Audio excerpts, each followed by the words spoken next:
एक आदमी था। बड़ी गाड़ी, बड़ा घर, बैंक बैलेंस इतना कि 3 पुश्ते बैठकर खाएं। और एक रात ठीक 45 साल की उम्र में उसका दिल अचानक धड़कना भूल गया। डॉक्टर ने रिपोर्ट देखी, सर हिलाया और सिर्फ इतना कहा, स्ट्रेस। बस एक शब्द, और उस एक शब्द ने वो सब कुछ छीन लिया जो उसने 30 साल में कमाया था। अब सोचिए, जिस चीज को हम रोज हल्के में लेते हैं, जिसे हम कहते हैं अरे यार थोड़ा टेंशन है, ठीक हो जाएगा, वही चीज किसी की सांसें रोक सकती है, किसी का घर तोड़ सकती है, किसी की मुस्कुराहट हमेशा के लिए छीन सकती है। और सबसे डरावनी बात यह है, ये चीज आपके घर में, आपके सीने में, आपके दिमाग में हर रोज चुपचाप बैठी रहती है और आपको पता तक नहीं चलता। इसी खामोश कातिल की कहानी है आज, और इसका इलाज भी। आप अभी जिस स्क्रीन को देख रहे हैं ना, जरा एक पल के लिए रुकिए, सांस लीजिए और खुद से एक सवाल पूछिए। आखिरी बार आप सुकून से कब सोए थे? आखिरी बार बिना मोबाइल देखे, बिना कल की चिंता किए, बिना किसी की बात दिल पर लिए आप कब हंसे थे, खुलकर, बेवजह?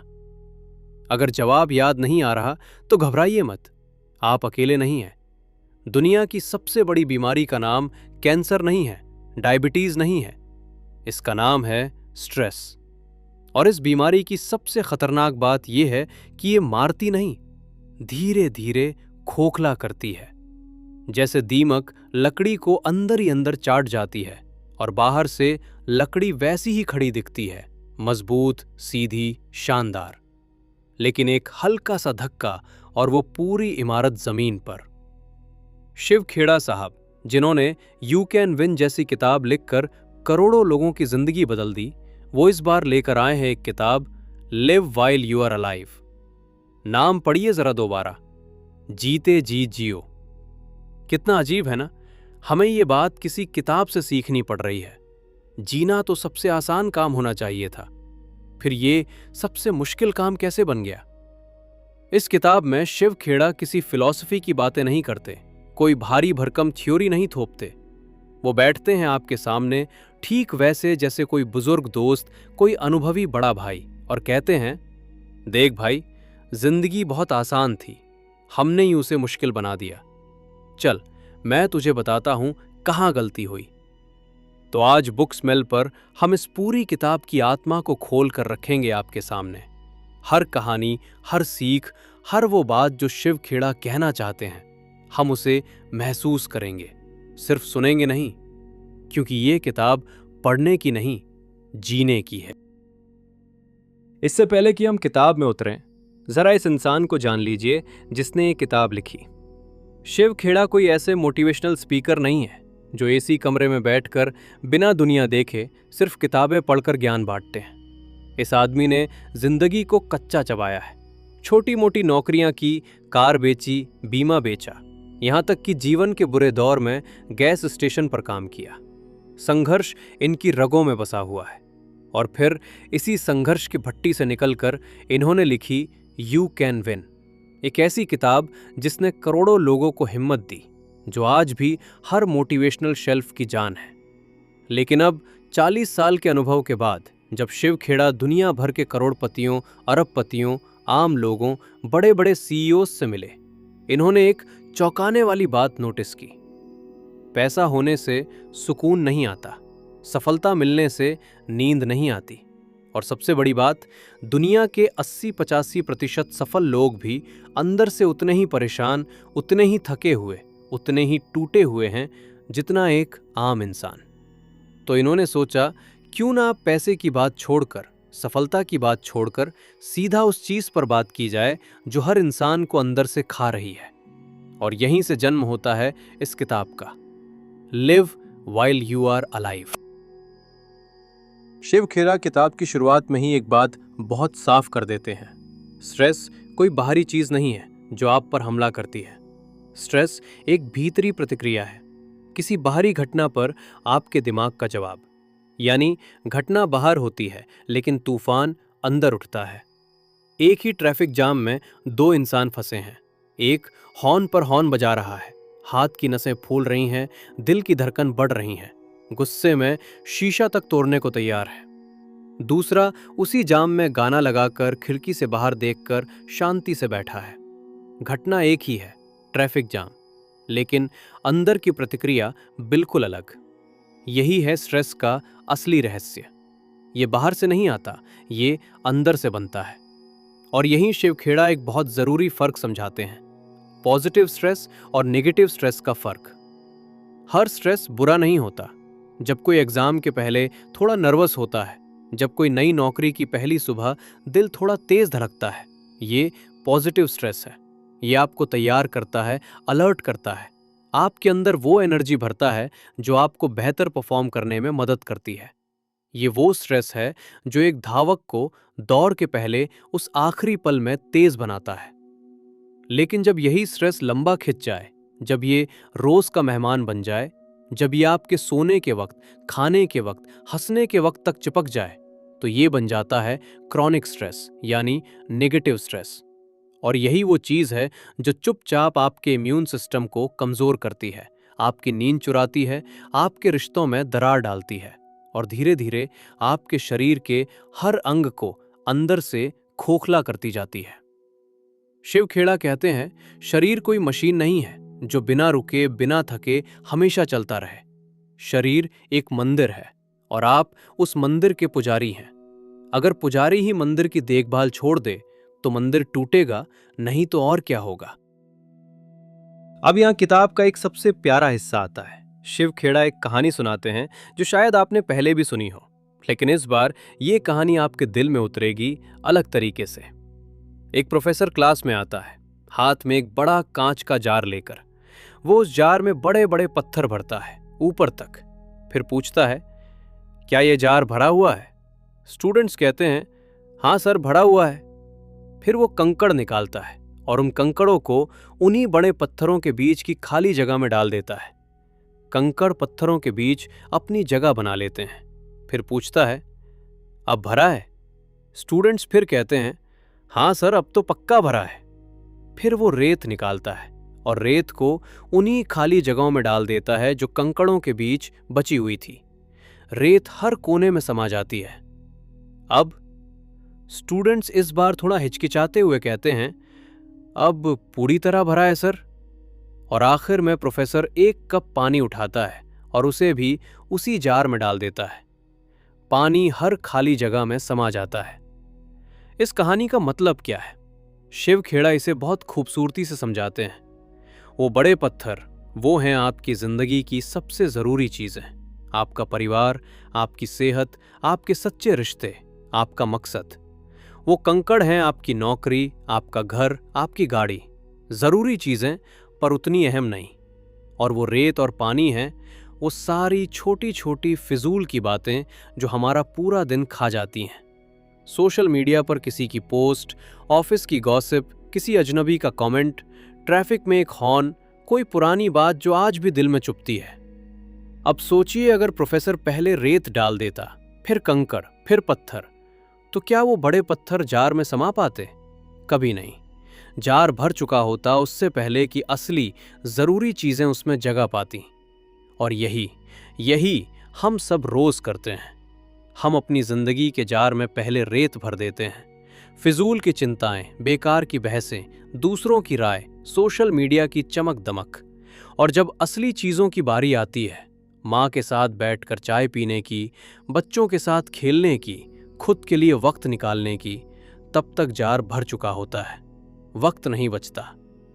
शिवखेड़ा यहां एक सीधा सा सवाल पूछते हैं जो सीधा आपके सीने में उतर जाता है। आपके जार में पहले क्या जाता है, पत्थर या रेत? अब बात करते हैं किताब की एक और मशहूर कहानी की, जो शायद इस पूरी किताब का सबसे ताकतवर हिस्सा है। एक किसान का गधा एक सूखे कुएं में गिर जाता है। गधा घंटों तक जोर जोर से रोता है, चिल्लाता है। किसान नीचे झांक कर देखता है, कुआं गहरा है, गधा बूढ़ा है और कुआं वैसे भी अब बेकार पड़ा है। किसान सोचता है, इस गधे को बचाना मुमकिन नहीं और कुएं को भरना ही बेहतर होगा। तो वो अपने पड़ोसियों को बुलाता है और सब मिलकर उस कुएं में मिट्टी डालना शुरू करते हैं ताकि कुआं भर जाए। गधा जब देखता है कि मिट्टी उस पर गिर रही है तो वो पहले और जोर से चिल्लाता है, लेकिन फिर अचानक वो एकदम शांत हो जाता है। किसान हैरान होकर नीचे झांकता है और जो देखता है वो चौंका देने वाला है। हर बार जब मिट्टी की एक बाल्टी गधे की पीठ पर गिरती, गधा एक अजीब सा काम करता। वो अपनी पीठ को हिलाकर उस मिट्टी को झाड़ देता और उसी मिट्टी पर एक कदम ऊपर चढ़ जाता। बाल्टी दर बाल्टी मिट्टी गिरती रही और गधा हर बार अपनी पीठ झाड़कर उस मिट्टी पर एक कदम और ऊपर चढ़ता रहा। और आखिरकार थोड़ी देर बाद वो गधा जिस मिट्टी से उसे दबाया जाना था, उसी मिट्टी पर चढ़कर कुएं से बाहर निकल आया और शान से चलता हुआ चला गया। अब जरा सोचिए, जिंदगी भी वैसी ही है ना। हर दिन हम पर कोई ना कोई मुसीबत की बाल्टी उंडेली जाती है। कभी नौकरी छूट जाती है, कभी कोई रिश्ता टूट जाता है, कभी सेहत साथ नहीं देती, कभी कोई अपना ही दिल तोड़ जाता है। और हमारे पास दो ही रास्ते होते हैं, या तो हम उस मिट्टी के नीचे दब जाएं और चिल्लाते रहें, मेरे साथ ही ऐसा क्यों होता है, या फिर उस गधे की तरह हर मुसीबत को झाड़कर उसी को सीढ़ी बना ले और एक कदम ऊपर चढ़ जाएं। शिव खेड़ा कहते हैं, दुनिया में जो चीजें आपको दबाने के लिए आती हैं, अगर आप उन्हें सही नजरिए से देखें तो वही चीजें आपको ऊपर उठाने की सीढ़ी बन जाती हैं। फर्क सिर्फ इतना है कि आप मिट्टी में दबना चुनते हैं या मिट्टी को झाड़कर ऊपर चढ़ना। अब बात आती है किताब के सबसे गहरे, सबसे दार्शनिक हिस्से की। शिव खेड़ा यहाँ सेरेनिटी प्रेयर का जिक्र करते हैं, जो सिर्फ एक प्रार्थना नहीं बल्कि पूरी जिंदगी जीने का एक तरीका है। इस प्रार्थना का मतलब कुछ ऐसा है, मुझे वो शांति दो कि मैं उन चीज़ों को स्वीकार कर सकूं जिन्हें मैं बदल नहीं सकता। मुझे वो हिम्मत दो कि मैं उन चीज़ों को बदल सकूं जिन्हें मैं बदल सकता हूं। और मुझे वो समझ दो कि मैं इन दोनों में फर्क कर सकूं। ये 3 लाइनें शिव खेड़ा कहते हैं पूरे स्ट्रेस मैनेजमेंट का सार है।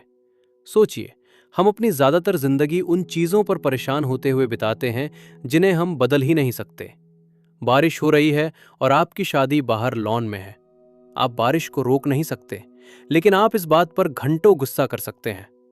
किसी ने आपके बारे में कुछ बुरा कह दिया, आप उसकी सोच नहीं बदल सकते, लेकिन आप रातों की नींद उड़ा सकते हैं उस एक बात पर सोच सोचकर। ट्रैफिक जाम, मौसम, दूसरों की राय, बीता हुआ कल, ये सब वो चीजें हैं जिन पर हमारा कोई कंट्रोल नहीं, फिर भी हम इन्हीं पर सबसे ज्यादा एनर्जी खर्च करते हैं। और दूसरी तरफ जो चीजें हमारे हाथ में हैं, हमारा रिएक्शन, हमारी मेहनत, हमारा एटीट्यूड, हमारा वक्त कैसे बिताना है, उन पर हम सबसे कम ध्यान देते हैं। शिव खेड़ा एक बहुत आसान लेकिन गहरी बात कहते हैं, जो आपके कंट्रोल में नहीं उस पर स्ट्रेस लेना ऐसा है जैसे आप किसी और की गलती की सजा खुद को दे रहे हों, और जो आपके कंट्रोल में है उस पर काम ना करना ऐसा है जैसे आप अपने ही हाथ में मौजूद ताकत को बर्बाद कर रहे हों। यहीं से आता है किताब का एक और अहम कॉन्सेप्ट, प्रोएक्टिव बनाम रिएक्टिव सोच। रिएक्टिव इंसान वो है जो हर हालात का शिकार बनकर जीता है। कुछ बुरा हुआ तो पूरा दिन खराब, किसी ने कुछ कह दिया तो पूरा हफ्ता उसी बात में उलझा रहेगा। ऐसा इंसान अपनी जिंदगी की स्टीयरिंग किसी और के हाथ में दे देता है। उसका मूड, उसकी खुशी, उसकी शांति, सब कुछ बाहर की घटनाओं पर निर्भर हो जाता है। लेकिन प्रोएक्टिव इंसान अलग होता है। वो जानता है कि घटना और उसका रिएक्शन, इन दोनों के बीच एक जगह है, एक छोटा सा गैप, और उसी गैप में उसकी असली आज़ादी छिपी है। वो चुन सकता है कि वो कैसे रिएक्ट करेगा, और यही चुनाव, यही एक पल का ठहराव पूरी जिंदगी की दिशा बदल देता है। शिव खेड़ा कहते हैं, आप हालात नहीं बदल सकते, लेकिन आप हमेशा ये तय कर सकते हैं कि हालात आपको क्या बनाएंगे। अब किताब का एक और भावुक पहलू सामने आता है, सेल्फ एस्टीम और सेल्फ एक्सेप्टेंस का। शिव खेड़ा कहते हैं, दुनिया की सबसे बड़ी जंग वो नहीं है जो हम दूसरों से लड़ते हैं, सबसे बड़ी जंग वो है जो हम हर रात अपने ही आईने के सामने अपने आप से लड़ते हैं। हम में से ज्यादातर लोग एक अनदेखी परीक्षा में हमेशा बैठे रहते हैं, दूसरों की नजरों में परफेक्ट दिखने की परीक्षा। हम अपनी तुलना करते हैं उस दोस्त से जिसकी नई गाड़ी आई है, उस रिश्तेदार से जिसका बेटा विदेश में सेटल हो गया, उस इंस्टाग्राम पोस्ट से जिसमें कोई परफेक्ट जिंदगी जी रहा दिख रहा है। और हर बार जब हम खुद को उन पर तौलते हैं, हम थोड़ा और छोटा महसूस करते हैं। शिव खेड़ा यहाँ एक बहुत गहरी बात कहते हैं, तुलना खुशी की सबसे बड़ी चोर है। जब तक आप खुद की तुलना दूसरों से करते रहेंगे, आप कभी शांति से नहीं जी पाएंगे, क्योंकि हमेशा कोई ना कोई आपसे आगे मिल ही जाएगा। दुनिया में हमेशा कोई ज्यादा अमीर होगा, कोई ज्यादा खूबसूरत, कोई ज्यादा कामयाब। ये दौड़ कभी खत्म नहीं होती। असली सुकून तब मिलता है जब आप अपनी तुलना सिर्फ कल के अपने आप से करना शुरू करते हैं। क्या मैं कल से थोड़ा बेहतर इंसान बना? क्या मैंने आज कुछ सीखा? क्या मैंने किसी को माफ किया, किसी की मदद की, खुद के लिए थोड़ा वक्त निकाला? यही असली पैमाना है, बाकी सब भ्रम है। और यहीं शिव खेड़ा एक बहुत प्यारी बात जोड़ते हैं। सेल्फ एक्सेप्टेंस का मतलब ये नहीं कि आप खुद को सुधारना बंद कर दें। सेल्फ एक्सेप्टेंस का मतलब है आप अपनी कमियों को दुश्मन की तरह नहीं, बल्कि एक दोस्त की तरह देखें, जिसे धीरे धीरे सुधारा जा सकता है। खुद से नफरत करके कोई इंसान कभी बेहतर नहीं बना। खुद से प्यार करके, खुद को स्वीकार करके ही बदलाव आता है। अब बात करते हैं किताब के सबसे मार्मिक हिस्से की, माफी और शिकायत के बीच की जंग की। शिव खेड़ा एक बहुत मशहूर लाइन लिखते हैं, जिसे सुनकर आप एक पल के लिए ठहर जाएंगे। किसी के खिलाफ शिकायत, नफरत, गुस्सा पाले रखना ऐसा है जैसे आप जहर खुद पिएं और उम्मीद करें कि दूसरा इंसान मर जाए। जरा इस लाइन को दोबारा पढ़िए, महसूस कीजिए इसे। हम में से कितने लोग हैं जो सालों से किसी पुरानी बात को दिल में लिए बैठे हैं? कोई ऐसा रिश्ता जो टूट गया और आज भी उसकी कड़वाहट भीतर सुलगती है। कोई दोस्त जिसने धोखा दिया और आज भी उसका नाम सुनते ही खून खौल उठता है। कोई परिवार का सदस्य जिसने कोई बात कह दी बरसों पहले और आज भी वो बात दिल में कांटे की तरह चुभती है। शिव खेड़ा कहते हैं, ये कड़वाहट, ये गुस्सा, ये शिकायत जिसे हम सोचते हैं कि हम दूसरे को सजा दे रहे हैं, असल में हम खुद को सजा दे रहे होते हैं। सामने वाला इंसान तो शायद अपनी जिंदगी में मस्त होगा, हो सकता है उसे याद भी ना हो कि उसने क्या किया था, लेकिन आप हर रात उस बात को दोहराते हैं, उसी दर्द को दोबारा जीते हैं, अपने ही खून में जहर घोलते हैं। फिर सवाल आता है, तो क्या करें? क्या हर गलती को नजरअंदाज कर दें? शिव खेड़ा यहां एक बहुत समझदारी भरी बात कहते हैं। माफ करने का मतलब यह नहीं कि आप जो हुआ उसे सही मान ले। माफ करने का मतलब है आप उस घटना को अपने भविष्य पर हुकूमत करने का हक नहीं देते। माफी सामने वाले के लिए नहीं होती, माफी आपकी खुद की आजादी के लिए होती है। जब तक आप माफ नहीं करते, आप उस इंसान को, उस घटना को अपने दिमाग में किराएदार की तरह रहने देते हैं, बिना किराया लिए। और शिव खेड़ा हंसते हुए कहते हैं, इस किराएदार को अब बाहर निकालने का वक्त आ गया है। फॉरगिव एंड फॉरगेट, माफ करो और भूल जाओ, ये सिर्फ एक कहावत नहीं, ये किताब की सबसे जरूरी दवा है। अब बात करते हैं आज के दौर की सबसे बड़ी बीमारी की, एस्केपिस्ट बिहेवियर, यानी भागने की आदत। शिव खेड़ा बहुत साफ शब्दों में कहते हैं, जब इंसान अपने असली मसलों का सामना नहीं कर पाता तो वो भागने के रास्ते ढूंढता है। कोई शराब में भाग जाता है, कोई खाने में, कोई घंटों टीवी देखकर। और आज के दौर में सबसे बड़ा भागने का रास्ता है सोशल मीडिया। जरा सोचिए, हम में से कितने लोग रात को थके हारे बिस्तर पर लेटते हैं और फिर अगले 2 घंटे फोन की स्क्रीन में गुजार देते हैं। हम किसी और की जिंदगी की झलकियां देखते हैं, किसी की छुट्टियों की फोटो, किसी की नई गाड़ी, किसी की परफेक्ट फैमिली, और अनजाने में हम अपनी ही जिंदगी से और दूर होते जाते हैं।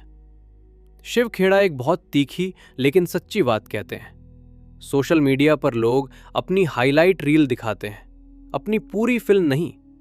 कोई अपने झगड़े की तस्वीर पोस्ट नहीं करता, कोई अपने कर्ज की चिंता शेयर नहीं करता, कोई अपनी अकेली रातों का जिक्र नहीं करता। हम सिर्फ चमकते हुए पल देखते हैं और उन चमकते हुए पलों की तुलना अपनी पूरी, अधूरी, असली जिंदगी से करते हैं। यही तुलना, यही भागने की आदत हमें अंदर से खोखला करती जाती है। और भागने की ये आदत सिर्फ स्क्रीन तक सीमित नहीं। कई लोग काम में इतना डूब जाते हैं कि घर के मसलों का सामना ही ना करना पड़े। कई लोग हमेशा किसी न किसी बहाने से अपनी भावनाओं को दबा देते हैं, बजाय उनका सामना करने के। शिव खेड़ा कहते हैं, जिस समस्या से आप भाग रहे हैं वो कहीं जाती नहीं, वो सिर्फ आपके पीछे पीछे चलती रहती है और इंतजार करती है कब आप थकेंगे और मुड़कर उसका सामना करेंगे। जितनी देर आप भागेंगे उतनी ही देर वो समस्या बड़ी होती जाएगी। असली हिम्मत भागने में नहीं, रुककर सामना करने में है। अब किताब एक बहुत व्यवहारिक मोड़ लेती है। शिव खेड़ा बात करते हैं शरीर की, नींद की और उस प्रिवेंटिव मेंटेनेंस की जिसे हम हमेशा नजरअंदाज करते हैं। शिव खेड़ा एक बहुत आसान उदाहरण देते हैं। हम अपनी गाड़ी की सर्विसिंग वक्त पर कराते हैं। हम जानते हैं अगर इंजन ऑयल नहीं बदला तो गाड़ी बीच रास्ते में धोखा दे सकती है।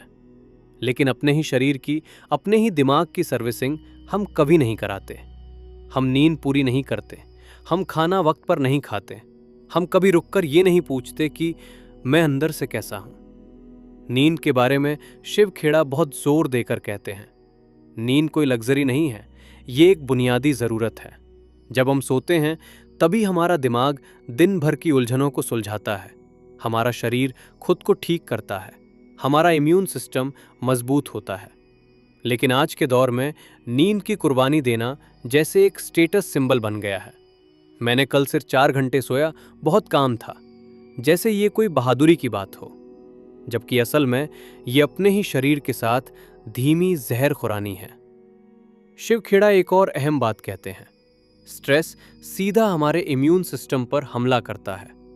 जब हम लगातार तनाव में रहते हैं, हमारा शरीर एक खास हार्मोन छोड़ता है जो शॉर्ट टर्म में हमें अलर्ट रखता है, लेकिन लॉन्ग टर्म में हमारी रोग प्रतिरोधक क्षमता को कमज़ोर करता है।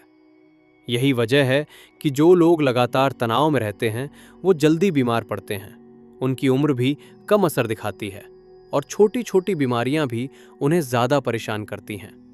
इसलिए शिव खेड़ा कहते हैं, प्रिवेंटिव मेंटेनेंस सीखिए, यानी समस्या आने का इंतज़ार मत कीजिए, उससे पहले ही अपना ख्याल रखिए। हफ्ते में कुछ वक्त सिर्फ अपने लिए निकालिए, थोड़ी सैर कीजिए, थोड़ा ध्यान लगाइए, किसी अपने से दिल की बात कीजिए। शरीर और दिमाग दोनों को समय समय पर रिपेयर एंड रिपेंट की ज़रूरत होती है, यानी सुधारने और सोचने की।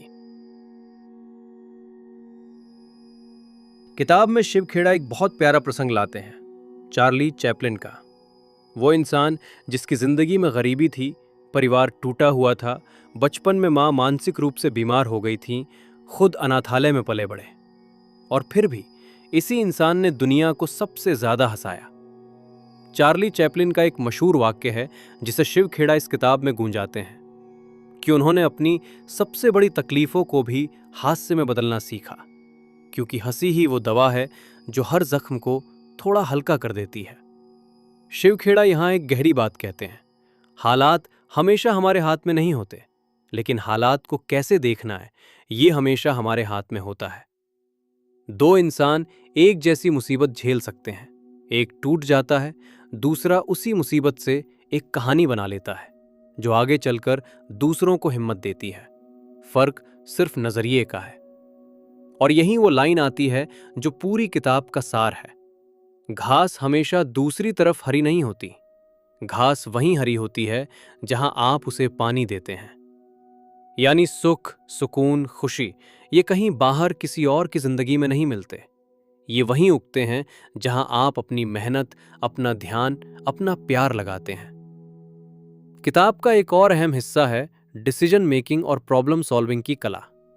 शिव खेड़ा कहते हैं, आधा स्ट्रेस इसलिए होता है क्योंकि हम फैसला नहीं ले पाते, हम उलझन में अटके रहते हैं, करूं या ना करूं, ये सही है या वो, अगर गलत हुआ तो।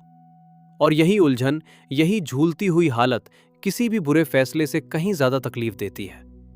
एक बहुत सीधी सी बात शिव खेड़ा कहते हैं, गलत फैसला भी कोई फैसला ना लेने से बेहतर होता है, क्योंकि गलत फैसले से आप कम सीखते हैं, आगे बढ़ते हैं।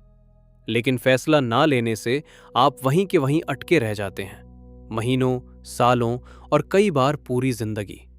समस्याओं को सुलझाने का एक आसान तरीका शिव खेड़ा बताते हैं। किसी भी समस्या को छोटे छोटे हिस्सों में तोड़ लीजिए।